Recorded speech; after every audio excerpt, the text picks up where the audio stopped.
अरे असली सेवा तो मंदिर आने में ही होती है। क्यों माता जी? दीदी किचन में सेवा हो गई, भोग बनाने की सेवा, प्रचार की सेवा, यही सब तो असली सेवा है। अब मंदिर नहीं आए तो कैसी सेवा?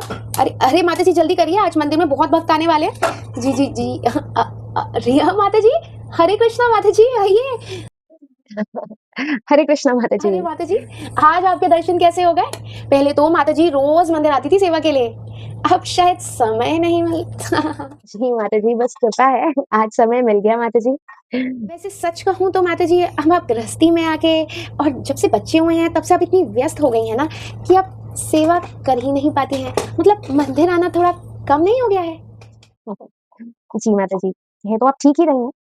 लेकिन माता जी, यदि कोई सच में किसी प्रॉब्लम या घर गृहस्थी से रिलेटेड किसी जेन्युइन परिस्थिति के कारण चाहते हुए भी मंदिर ना आ सके तो? कोशिश तो करनी चाहिए ना माता जी, कृष्ण को ही प्राथमिकता देनी चाहिए।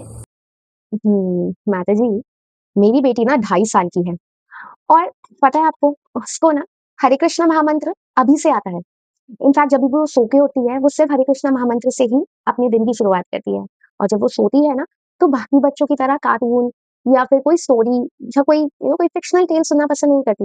वो सिर्फ नरसिम्हा की ही कथा सुनना पसंद करती है। नरसिम्हा की बहुत बड़ी भक्त है। एंड पता है माता जी, जब भी उसकी लाइफ में कोई ऐसी परिस्थिति आती है ना जिसका वो सामना नहीं कर पाती या जो उसके लिए न्यू होती है, तो वो डरती नहीं है। इनफैक्ट पता है क्या बोलती है? वो कहती है कि उसके हार्ट में, उसके दिल में स्वयं नरसिम्हा वास करते हैं। तो जिसके दिल में नरसिम्हा वास करते हैं, उसे डरने की या घबराने की क्या ज़रूरत है? तो माता जी, अगर मेरे घर पे रहने से एक आत्मा कृष्ण की ओर धीरे-धीरे बढ़ रही है, तो क्या ये सेवा नहीं है? इनफैक्ट श्रीला प्रभुपाद तो ये भी कहते हैं कि कृष्ण भावनामृत में बच्चों का पालन करना संसार की सबसे बड़ी जिम्मेदारी है। यदि कोई माता-पिता अपने बच्चों को कृष्ण का भक्त बना देता है ना, तो उनका जीवन स्वयं ही सफल हो जाता है।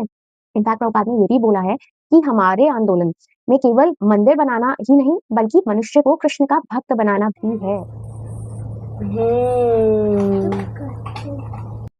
एक माँ जो अपने बच्चों को कृष्ण भावनामृत में बड़ा करती है ना, वो केवल बच्चों की परवरिश नहीं कर रही होती, बल्कि ना जाने खुद कितने ही सैक्रिफाइस करके अपने बच्चों को कृष्ण भावनामृत से जोड़ती है।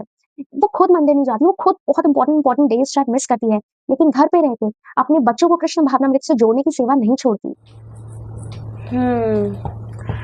लेकिन मंदिर आने से ही तो कभी हम सोचते हैं कि सेवा केवल मंदिर की 4 दीवारों के अंदर ही होती है, लेकिन असली सेवा वो है जो किसी आत्मा को कृष्ण के और करीब ले जाए।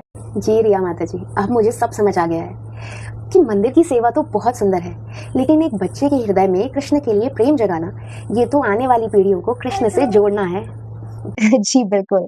और देखिए, बातों-बातों में सेवा ही हो गई।